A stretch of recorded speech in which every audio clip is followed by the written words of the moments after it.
Hello and welcome to Selling Sheet Music, a podcast for composers, arrangers, and songwriters to learn more about publishing and marketing their sheet music. I'm your host, Garrett Breeze. Thanks for listening. This podcast is brought to you by holidaychoirmusic.com. Give your choir the gift of new music this holiday season by commissioning a new work or choosing from our exciting collection of music for Christmas, Easter, Hanukkah, and other holidays. Use the code PODCAST at checkout to get 50% off your first order. Today, I'm talking with Nikki Loney, the founder and CEO of Full Voice Music, whose mission is to challenge teachers to refine what a singing lesson looks like for a child. She shares her story of what it was like starting the company and how she overcame obstacles to become a leading figure in young children's vocal music education. She is also the host of the Full Voice podcast, available on all the major podcast platforms, and publishes original songs, workbooks, and other music at fullvoicemusic.com. Well, Nikki Loney, welcome to the podcast. How are you doing today? Oh, Garrett, thank you so much. I'm great. Thank you for having me. Well, let's start with an easy one. What is Full Voice Music? Oh, that's a great question, and thank you for asking. Full Voice Music is a small but mighty vocal music publishing company, and we specialize in resources and education for the young singing student. So we have a very, very teeny tiny niche of resources for young children, teens and tweens. And then we also take care of some teacher education as well. What age are we talking about? We are like early elementary, so grade 1 into high school. Well, that's a pretty wide age range. It is.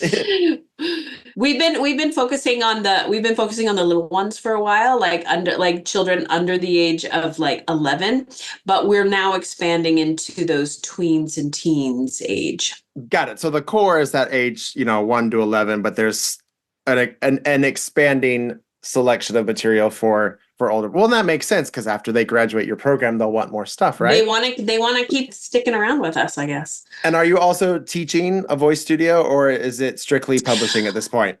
That is, I'm in transition right now. I had for many years a full-time studio, and it was great because I used a lot of my students as test subjects.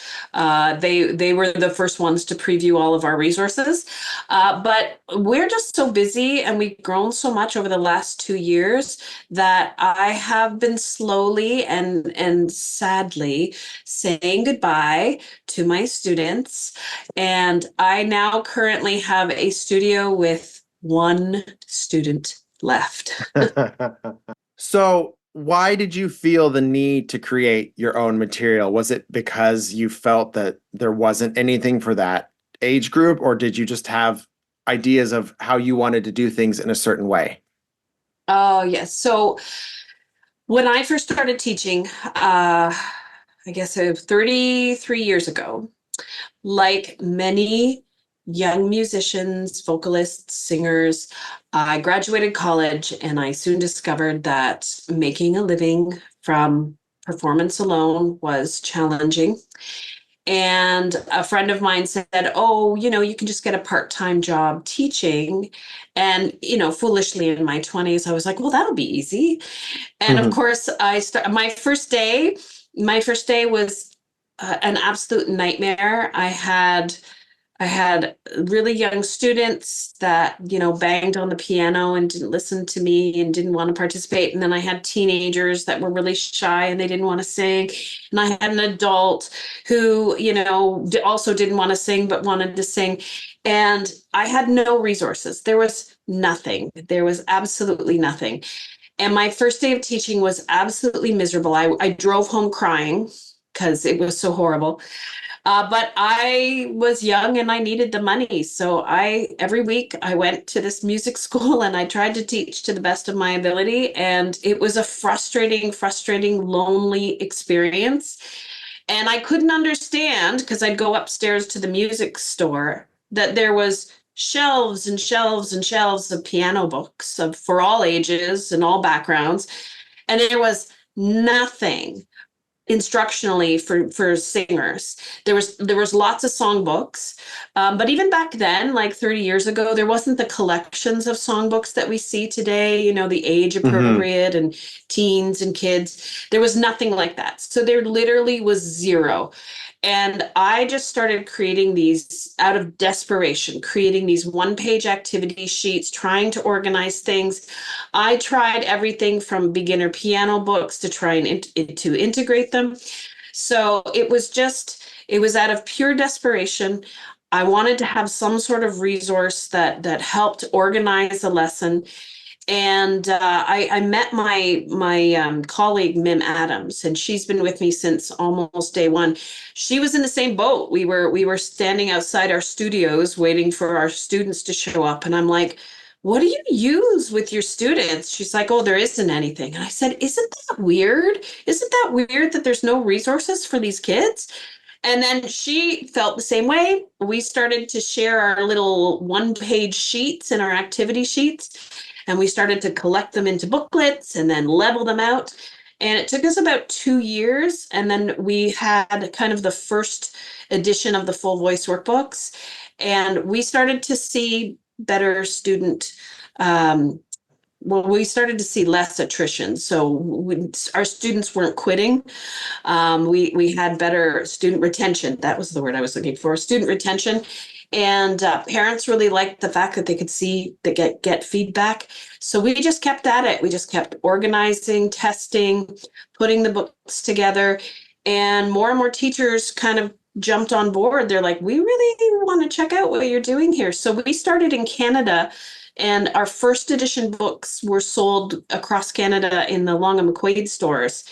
And it went really well. And again, we were self-published. So I found this sweet little printer at the corner of Islington and Lakeshore in Toronto. And Katrina is still my printer today. She's been a dear friend. I've watched her son grow up. She's watched my son grow up. And yeah, it was just, there was a complete and utter void in the industry. And out of sheer frustration and desperation, we just tried to create resources that just made teaching so much easier. Why do you think there was that gap in material? Oh, that's a heavy question. Are you ready? Are you ready for that answer? I don't know, but we're going to find out. Okay. With respect, our industry, vocal instruction. For a long time, there has been a lot of bias and discrimination about working with children in singing lessons. And that was due to back in the day, maybe half a century ago, the only lessons that were really available to anybody that wanted to sing were of a classical nature. Hmm. And classical singing is a very advanced level of singing. It requires you to be an adult, it requires you to be of exceptional talent. And so there was a lot of discrimination against children, that it wasn't appropriate. There was also a lot of misunderstanding of the human voice way back when. And there's a lot of language about you will do great harm. You could hurt a child's voice. A child voice children shouldn't have lessons until they've gone through puberty. And that unfortunately shadowed our industry. So when I first started putting out our books in like 30 years ago, we were met with a lot of, a lot of discouragement. When I first started to research the books, I did take the books to a lot of academics at higher levels to get their opinion, to get some feedback. And my first few meetings were, "Oh, you should not be doing this. Children should not be having lessons. They should be taking piano lessons, or they should be singing in a choir." And so we actually shelved the project for about 3 years because we got all this negative feedback from higher level like teachers academics. That's the word I'm looking for. So we had to kind of change people's minds. And in the early years of getting started, we were met with a lot of resistance, a lot of discrimination, a lot of frustration. Our industry is changing. Our organizations like the National Association of Teachers of Singing have had to actually issue statements saying that working with children in an appropriate environment was acceptable, and that yes, you can teach children. Like it's been a long time coming. My colleague and I, Dana Lentini, actually had to start a Facebook group outside of the main professional teacher Facebook group, because often when you went to the professional teachers group, you would ask about working with a child, and the entire thread would be people telling you that you shouldn't. So we started our own Facebook That's group because, wild. well, isn't that crazy? Like I talk to classroom teachers and they just can't understand how this could be a thing. So explain it to me like I'm an idiot. Why would people think it's okay for children to sing in a choir but not sing one-on-one? Yeah, I think it was the only point of reference that educators had a few decades ago would have been a classical type of instruction, So just right? singing the wrong kind of music, like Just trying to singing, sing Bach or something and not being ready right. for it. I think that has a lot to do with it. The language of doing harm or the language of hurting a child's voice. Now, in all fairness, voice issues in children, it's not uncommon. A lot of children have voice issues, but it's just not due to over singing or from singing. It's from other things. So, like that might be part of it. But yeah, it was a weird situation. I remember not being quite confused when I had the meetings with the academics about our books and what we were doing, because it was very much a research project, but it was done outside of an academia kind of its environment. But I wanted their opinion, and their opinion back then was don't do it. Hmm. So needless to say, after 3 years, I was still teaching. I still needed resources. I continued, and here we are today. Full voice workbooks are sold around the world, and we have such a beautiful community of teachers who just love working with kids and understand what a child's voice lesson would look like. So you saw this need, you were convinced that you were right, but you were met with all this opposition. So how did you overcome that? How did you convince people to give it a go? Ooh, well, Because it worked. I mean, perseverance. you're here now. Well, I think I have to say it was tough in the beginning. We felt that a lot of doors kept slamming in our faces, and a lot of people just were so quick to assume the worst of our intentions. But children sing, they love to sing. And private teachers were always asking, well, I've got all these parents coming to me and they want lessons for their children. And so we, in addition to releasing our resources, we started offer training. And I started doing seminars online and in person, talking about what a child's lesson looks like and showing people how much fun we have with the kids. So in the beginning, our website and our materials and our blogs and our social media was very much about educating teachers about the opportunities. And it's interesting because there's more and more teachers that do take children under the age of 10, but there's still a line. There's still a lot of teachers that decide 11 and up. Hmm. I'm just going to work with 11 and up. So I still have an evil agenda of trying to convince teachers that, well, what if your line was 10 or maybe 9? What if you just dropped it 2 more ages? Because 9-year-olds are really cool. Well, I have an 8-year-old and we just started trombone. So there you go. Well, if they want singing lessons, you know where to reach me. I could open up and be a 2-student studio again. Hey, that's a big offer. Um, okay. So talk to me about the progression from you and your friend coming up with these lessons to get through the week. How did you grow from that to this operation that has, I don't know, 6, 7, 8 employees and a website and a blog and a podcast and a YouTube channel. I mean, it's kind of an empire at this point. So how did that develop? Well, I thank you for that. It was a very slow journey and cautious journey. We and a lot of it was just sticking with it. We when we released our first edition books, we were both teaching at the music education centers for Long and McQuaid. Now that's a big Canadian chain. That's like your guitar center in the States. That's our guitar center. The Long McQuaid family has stores across the country, and it was kind of a fluke. The store that I taught in, she wouldn't allow me to sell my books directly to my students. She's like, "Well, you can't do that. We have a music store downstairs." And I'm like, "Well, does that mean that Long and McQuaid is going to be selling my books?" And she's like, "Well, no, not really. They'll just be in our store." And I'm like, "Fine, that's fine."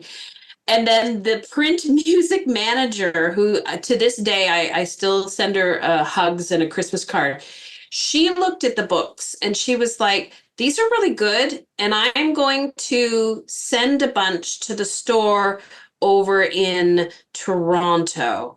And because I think they could use these." And without we kind of circumvented the whole having to send your books and getting them approved to be in the system. Karen kind of sent them out secretly to the other stores just to see how they would do.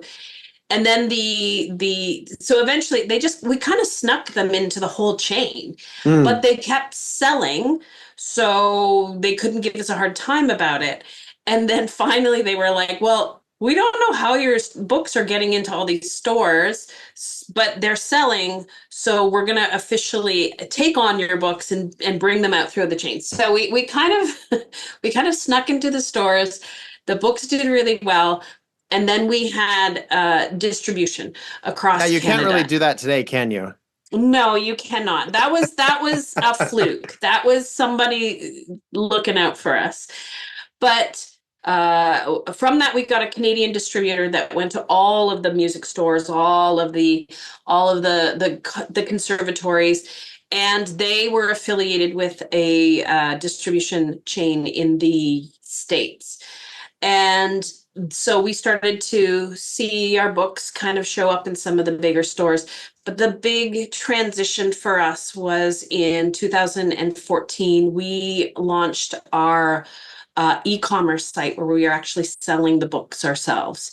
And again, it was just an experiment. I didn't know what would happen. We had distribution in Canada, and Facebook groups, teacher Facebook groups in piano groups and also voice teacher groups, kind of got wind of what we were doing, and people were starting to share our website. We and it just kind of went from there. And what was lovely, and again, for anybody that's publishing or listening, um, we were told many times that there was no way that we would get proper distribution in the US. We were just too small. And we were also told that we were too small of a niche to actually make an impact and all of that stuff. So we, for a while, were just content to be in Canada and seeing very small sales and enjoying, helping teachers, make life easier. But it was the Facebook groups that just kept sharing our materials. We did on our website, we had download free samples of the workbooks so teachers could actually try them. That was a lead magnet that we used on the website. We collected so many emails. And I have to say, our newsletter, we did, we would always have like a fun freebie, or we'd create a fun little exercise. And we kind of became known for our little freebie Friday things. So we Mm. had a growing email list. We were providing fun games, fun warm-up songs, and the free samples of the first lessons in the books. And our sales just really spiked. And we were going directly through our website, and we were bypassing our distributor, our US distributor, that was kind of not they weren't really promoting our books at all. They weren't doing anything. So we kind of bypassed them. We went directly to the consumer. We provided them with additional materials. We collected an email. I nurtured my email list for 20 years and just grew this huge email list, and this community. We started just building this really, really strong community. A lot of the teachers on our list felt the same way that we did. There was no support for working with children. There were no resources. So we really just kind of fell in at a good time, and we're providing lots of just great materials for people to try and to have fun with. And then we also, I was really resistant to it, but one of the game changers for us was putting our books on Amazon. Mm. So we used, and I don't know why I hesitated. I just thought that, we should go it alone, those silly things that people do. So Amazon was a huge game changer for us. So we used the KDP publishing, and that allowed us to get into the UK market. That allowed us to overcome the shipping costs, because shipping from Toronto into the US was so costly. And that really that doubled our sales. And then the other big thing that happened for us was actually during the pandemic. So we were working on a lot of new printed books. The pandemic happened. Everybody went online. And because we are a small company, we were able to pivot like full 180. We put all of our printed materials on hold, and we focused 100% on digital downloads, because that's what teachers needed. And we did that within like 3 weeks. We had some of Mm. our resources available as digital downloads with backing tracks. We reevaluated our licensing so that teachers could share the backing tracks. We worked with our composers. So Glenn was one of them, Glenn Lehman, who you've had on your podcast, Donna Rodenizer, and we were like, teachers need digital materials. And they were so good. They were so prolific through the pandemic for us. We started our digital song library through the pandemic, and it was that need that teachers, and we're just starting now to get back to our printed materials. So being a small little boat, you can change course. We're not like the big luxury liners like Hal Leonard or Alfred's. They need like, a few years to pivot. So we just needed a couple of weeks. Have you ever considered going to a more traditional publishing model, or is that what you tried in the beginning and you just met that resistance? We actually submitted our books to the major publishers back, I think after we had gone to our second edition, and we got great feedback from them.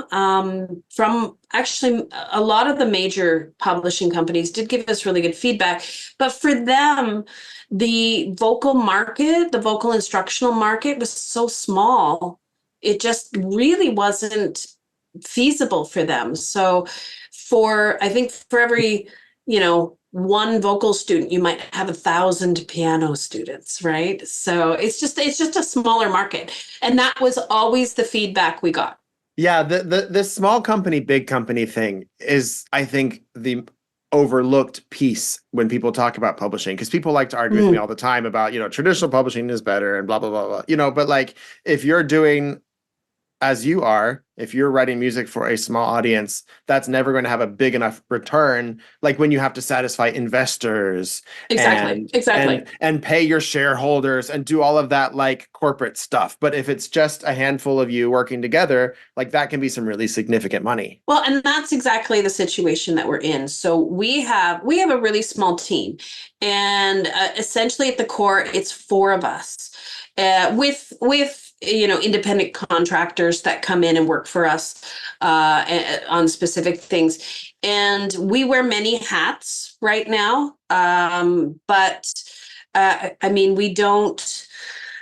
Yeah, we don't have the overhead, and we can spend more money on developing a product because, I don't have the overhead of corporate offices. And that was what the other thing that happened during the pandemic. My husband and I, um, we had plans to move to the East Coast. We're in Nova Scotia now, but they were like way down the road. But when the pandemic happened, the whole team, we went online, and it actually, we were more productive online than we were when we were in person. So we were able to say goodbye to our offices. We only had like small little offices at the back of a church, but Hmm. we were able to say goodbye, and we all work remotely. And it's wonderful because Mim loves to surf. So sometimes she's working from Costa Rica, and she's surfing. So our meeting times have to be adjusted depending on when it's high tide. So like small price to pay. That's awesome. So you kind of do all the things. You've got a podcast, you've got a blog, you've got a YouTube channel, you have your email list, you do the freebies. How much of that is just throwing everything at the wall to see what sticks versus a proven return on your investment? Ooh, that's a great question. Um, I would say in the early days, everything was a throw it on the wall and see what sticks. But the tried and true things would be our newsletter and our freebies. That for sure. That just the creating resources that we can share with teachers just helps them to get a picture of what we are about and how play-based learning can really benefit your teaching studio. So the freebies and the podcast there, I mean, I don't know how you felt, Garrett, but I mean, the first year of doing a podcast, am I just yelling into the void? Like, is this worth it? And Yeah, you might as well be shouting out the window. right? But um we started to get more and more emails, or I'd see an order come in through the website, and there'd be like a little comment saying, I heard about this on the podcast. I find that, I don't know about you, but I find that sometimes with ROI with podcasts, ours isn't monetized. Again, it's too small of an audience to monetize in any way. Hmm. But we find our people. Like it's a wonderful platform to speak to the people, and that has expanded us into other countries. Um, the the digital transitioning to digital during the pandemic, there was a lot of concern that is this going to just disappear after the pandemic is over?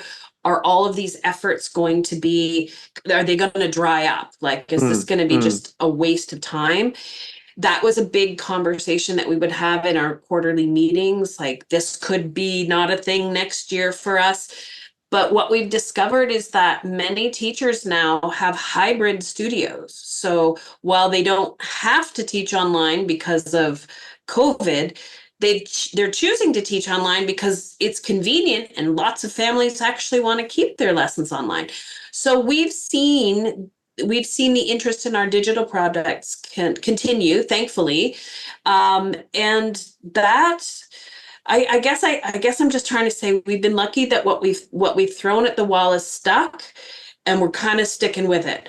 Um, we're starting to expand with new authors and new composers, so we're kind of going outside of our small little family, which is exciting and scary all the same.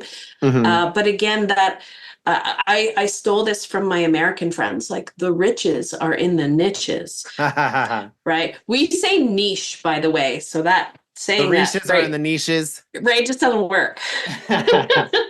So I mean, like we've found our people, and we're serving our community, and we get great feedback from people, honest feedback from people, and we've been really lucky. We've thrown some ideas out there, and they've. I also think it's been consistent too, Mm. right? Do you see a significant difference between the way educational material is received versus songs or compositions written for, obviously intended to be used in lessons, but could also be taken out of context and used by children's choirs or, Mm, a recital or something like that? Do you see a difference in how those materials are?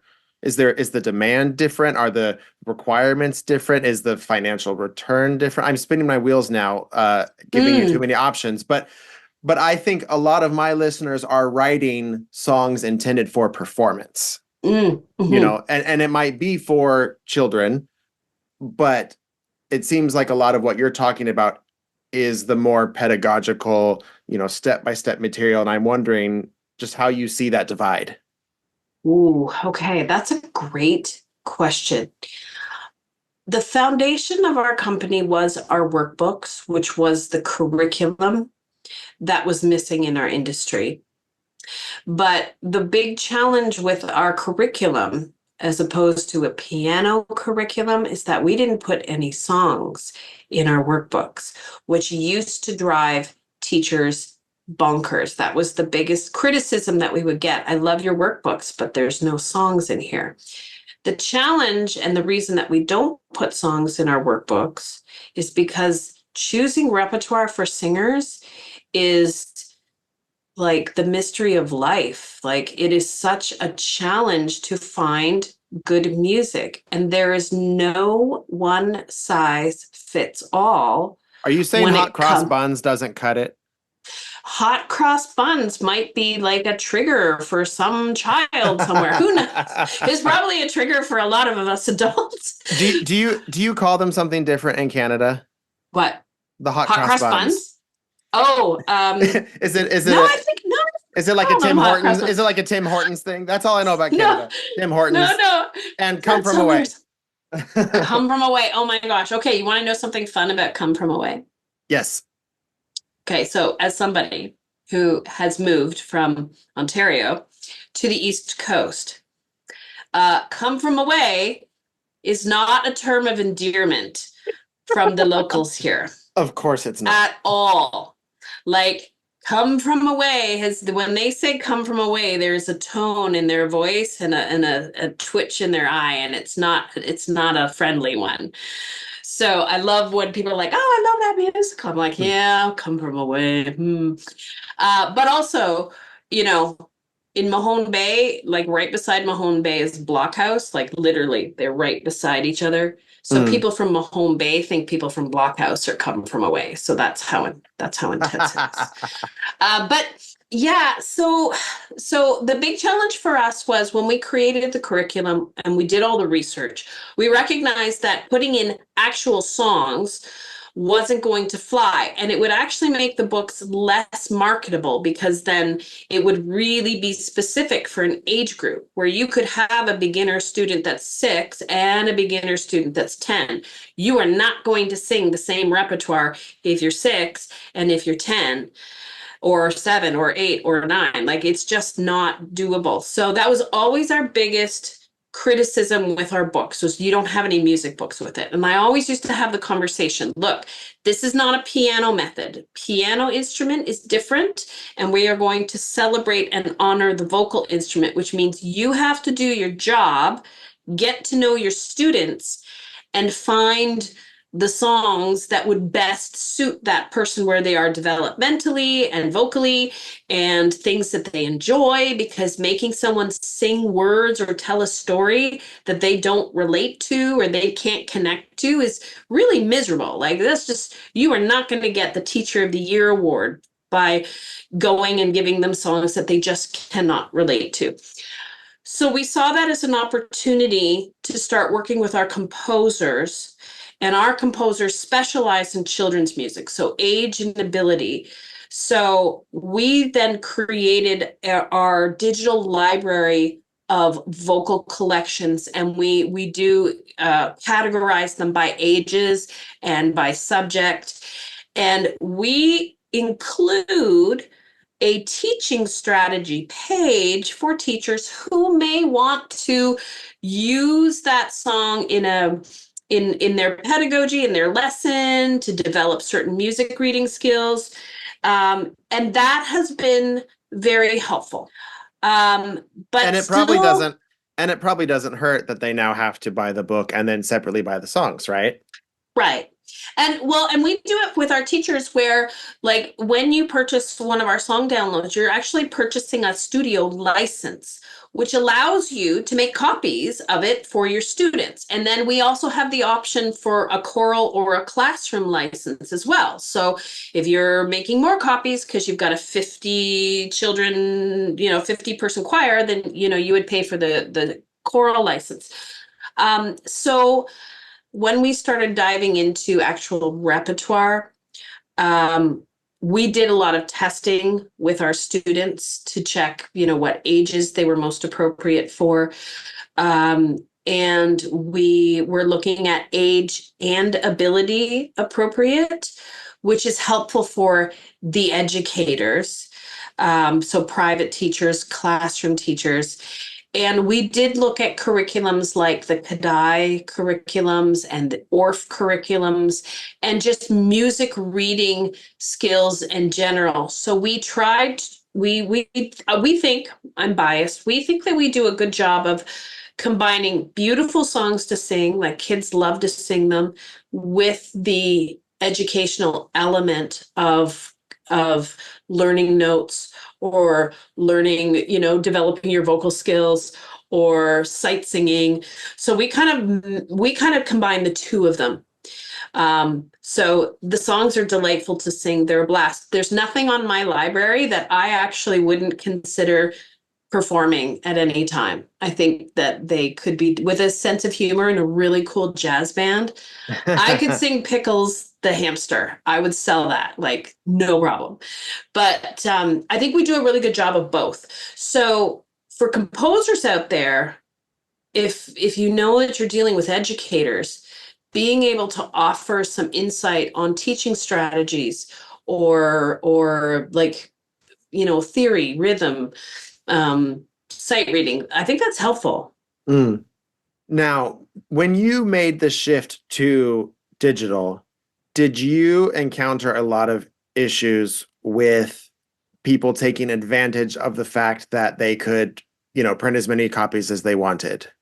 Did you see that same sort of hit Hmm. that traditional publishers are really feeling it, especially in choral? People will say, "Oh, there's only five, there's only five in my choir," and then they'll print off 100 Yeah. copies or whatever it is. I mean, it's kind of a touchy subject, but since you were almost exclusively physical in the beginning and then made that quick Mhm. shift, I'm wondering if you noticed anything like that, or was it just too hard to tell because the world was falling apart? That's, yeah. I mean, sadly, there's always those people, right? There's always those people. We have the same issue with our workshops and our online course. There's some people that have had an extremely large number of logins to their online course, which is strange because there's only, 6 modules. So pretty Mm, sure I know what's going on there. Um, I'm a big fan of Marie Forleo, and I've done a lot of her marketing and her training. And the one thing that she has said, and I kind of I get it, there will always be those people that take advantage and do those things. They are living a life of scarcity, and they are bringing in exactly what you don't want to bring into your life, and I bless and release them, and hope that they find a better way. My assistant monitors Scribed every month, and every month we have to pull stuff off of mm, Scribed. Do you have the same issue? mhm. Yeah, and it's sad. I try to educate people in our forum. We are always talking in our Facebook forum, Voice Teachers for Young Singers. We have a lot of composers in there, and a lot of questions about copyright come up. And it just goes to show that people don't understand copyright, and it's complex. Like it how challenging it can be to navigate copyright. So we try to educate people about copyright. We remind people in our group, like, there's you'll get the person's like, I lost my copy of this. Does anybody have a copy that they can share with me? And we monitor that. We're like, in this group, we respect copyright and you can't do that. So we are trying to be on the education part of it and letting people know that, a rising tide raises all ships, and that includes paying for your resources. I mean, we get things like, there was a comment on um one of our Amazon listings, like she felt that our books were too expensive. And the comment was, compared to piano books, this is really expensive. And it's like, why are we comparing a vocal book to a piano book? Hmm. Different business model, different, like, I can't mass produce my books. Like, I just don't have those sales. So we try to educate people to the best. And, I also think, that people who steal music get horrible rashes and miss their bus on a very important day when they have to go somewhere. You heard it here, people. As I've been scrolling through your website looking at things, I can't help but think a lot of the reason you've been successful is just how good everything looks. I mean, the covers are fun. And I think if there's anything that, music publishing in general has been terrible about, it's been, Mm, the design and the layout of everything. And especially now that so much is digital, you can do so much more with a cover page, and with illustrations and not have to worry about how much color mm, ink am I using and all that right. stuff. And I'm just curious, how did you decide to do it that way? And how did you learn to do it that way? Because I've never Oh my seen anyone gosh. else's material that looks quite like yours. Okay, first of all, you gave me goosebumps and my heart just went a flutter. And thank you for noticing. So, my husband will tell you, where some women like to go shopping for shoes and clothing, I like to go shopping for graphics and fonts. I can stay up all night long looking at artwork. So, when I was a teenager, my dad worked for a company that did yearbooks for high schools. And Hmm. every summer there was a week-long workshop where they taught high school students and university students layout design concepts for the yearbooks. And I actually had to work at that conference every summer from the time I was like 12 to the time I was 18. So I would see these presentations on design, on layout, on the rules of fonts and form on a page. And I didn't think much of it because I was a singer and I was just working for my dad at this convention. But I saw these presentations over and over and over and again. And the people that presented them were just fabulous presenters. They used to do a big thing on the good, the bad, and the ugly. And they would share really great design concepts and really horrific design concepts. And that was like, it was a comedy show, but it was educational.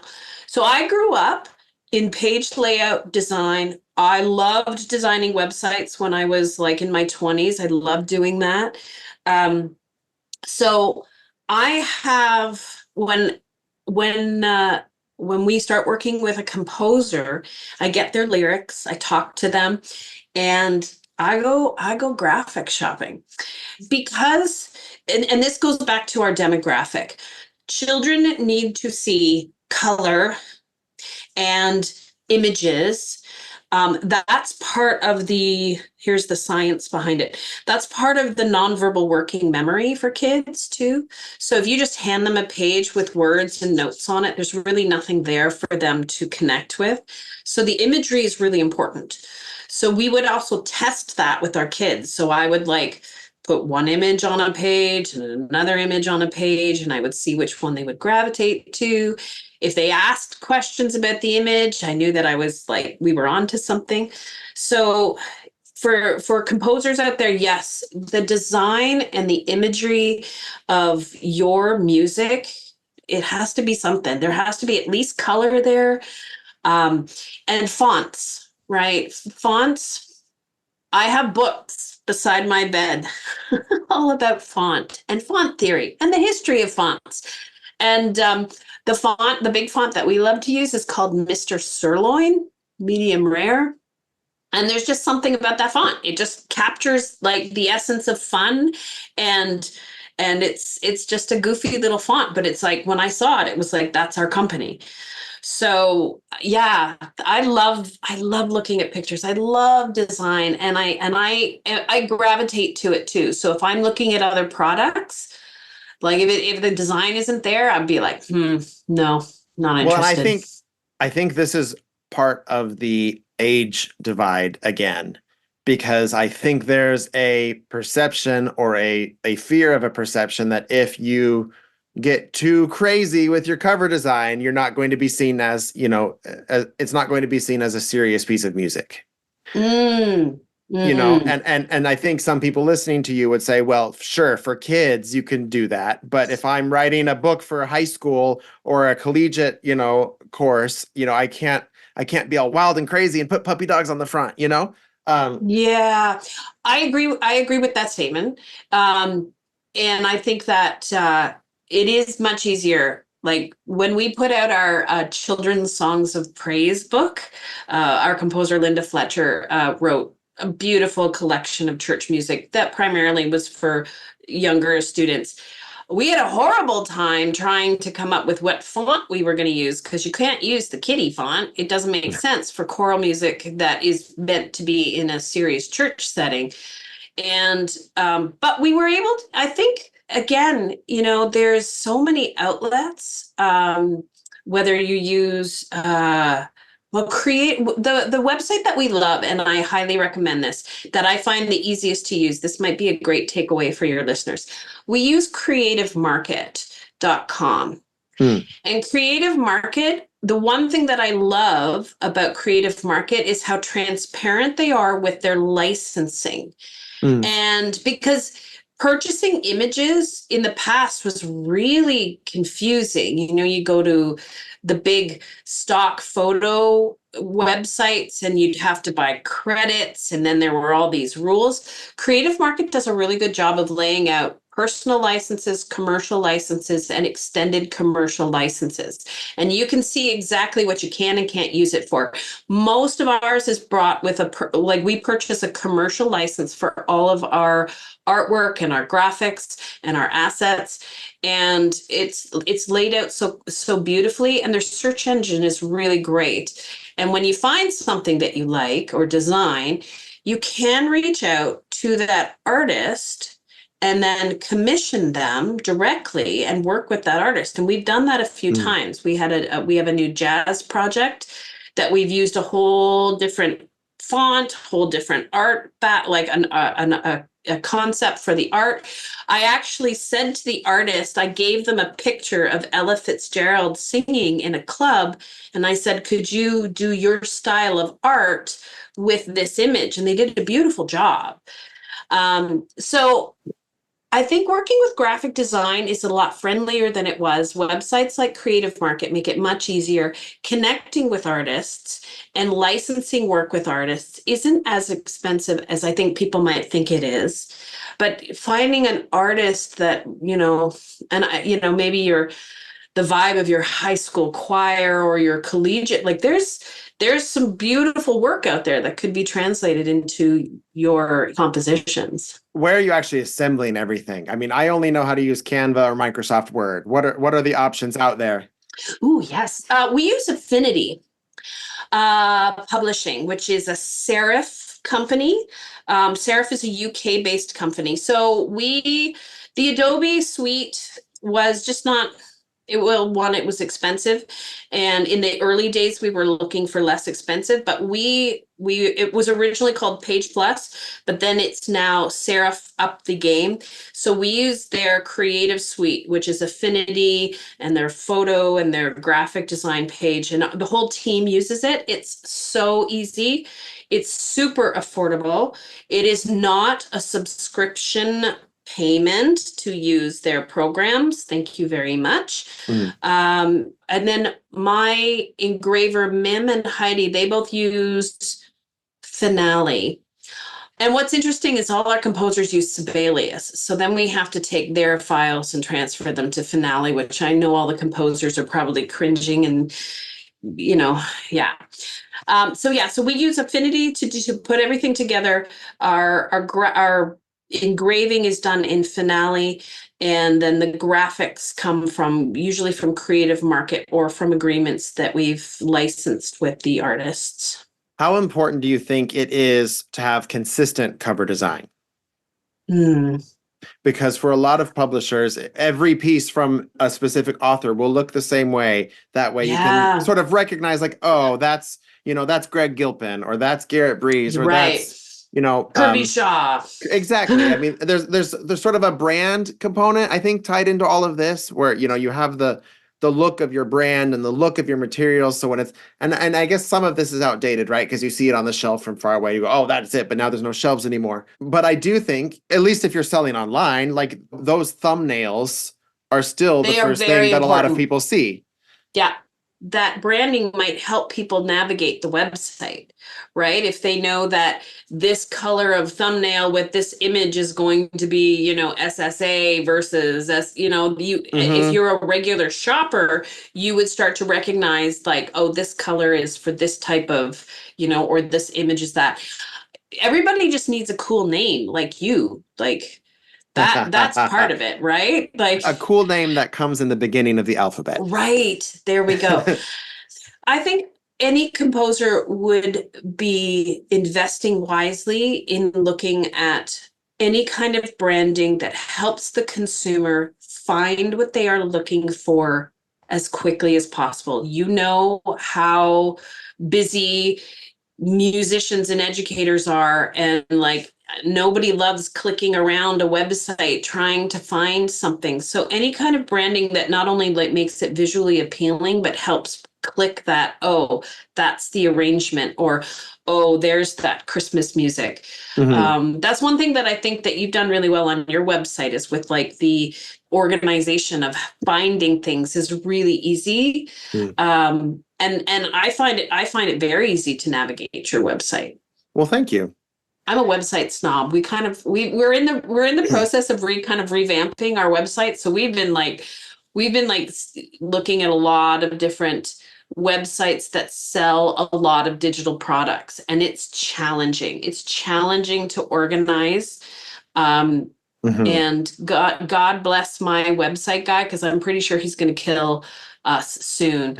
Um, but it's challenging. It's challenging when you have, I mean, gosh, like we don't have the library that you do, but we struggle sometimes with the organization of Yeah. that. And so it is challenging. I think any composer would very much be doing themselves a service and an investment in their brand awareness for sure. Where did you learn all of the non-music skills that you need to run your business? Because there's so much that you are Oh, doing really well with the marketing and with we've already talked about the graphic design, but just all of those other skills, putting it together and packaging it and bundling it and getting it off to the printers, all of this logistical background kind of stuff. Where did you learn all that? Because I didn't learn it in music school. no, yeah, I love doing websites. And my parents were entrepreneurs. They ran their own business. And my sister is an entrepreneur where she's running her own business. So I So it think runs in that the family. it runs in the family. My dad is the reason that the books exist. My dad, I was complaining to my dad about how hard, teaching was. And he's like, well, fix it or go get another job, but don't complain about it. And thank you, Dad, for that, because that's what I did. I found a better place to teach and I started creating resources. So I think that entrepreneurial spirit is ingrained in my family. And that do-it-yourself type of vibe, right? Like, well, Mhm. yeah, and I have to stop myself now. That is one of the things that my business coach is like, you need to ask, does Nikki need to do all the things? Because you have a team now. And my partner Mim is really good at saying, Nikki, I can handle that. So I tend to hoard all of the tasks. But when it comes to I think the big thing for me for the marketing side of things, the digital marketing, I started following digital marketers, and Amy Porterfield was one that I started listening to her podcast. And she was one of the first online courses I ever did about list building and building an email list. And that is one of our cornerstone of our business. So we've been nurturing a list for like over 20 years. And every time we have a new product, we blast our newsletter, and that brings in immediate a rush of sales. So Amy Porterfield was a digital marketer that I listened to. I also did B School, which was Marie Forleo's online marketing course. I've taken a handful of copywriting courses, learning how to write persuasively. And over the years, I've slowly been kind of, cutting back my teaching studio, as I was telling you in the beginning. Mhm. And what's taken up has been the business side of things and learning marketing, learning copywriting, learning about just business in general. And for the last 10 years, it's been really focusing on digital marketing, and just really making sure that we have, we're there and in the socials. We're there doing. I am not a huge fan of doing lives on, because that's a big ordeal. I got to get up, I got to have a shower, I got to do my hair. So, but yeah, just learning all those skills and outside of the music industry. So going to the professionals outside of the industry and taking a step back from doing the other music related things. Yeah. Well, Nikki, this has been great fun. Where can our listeners find you? Oh, thank you. Fullvoicemusic.com is our home base, and where all of our kid-friendly products and teacher training exists. But I would love for friends to find and follow me on Instagram. I do a lot of lives. I love connecting with composers and musicians on our Instagram channel, and we also love following others. So please come and find us. And that is at The Full Voice for Instagram. And those would be the two big places you can find us. Well, any parting words of wisdom before we go? Well, first of all, I want to thank you for what you're doing with your podcast and with your services. We wouldn't be here if we didn't have, the support to do it on our own. Mhm. And I love how the industry has changed, and self-publishing is not like a badge of shame anymore. It's actually a smart business move. So I want to thank you for what you do and your website and your great podcast and helping people to get their music out there. Like, what an amazing time we live in. So thank you. Well, thank you very much. This has been great fun again. And I think you've shared a lot of things that our listeners will find very helpful. Thank you for listening to another episode of Selling Sheet Music. If you like the show, please leave us a review wherever you listen to your podcasts. You can email Garrett@breezetunes.com to get in touch with me, and you can find my music at garrettbreeze.com. Selling Sheet Music is written, produced, and hosted by me, Garrett Breeze. Post-production for this episode was done by Jacob Molaski, and our theme music was written by myself and David Dykstra. I'll see you next week. Now go write something.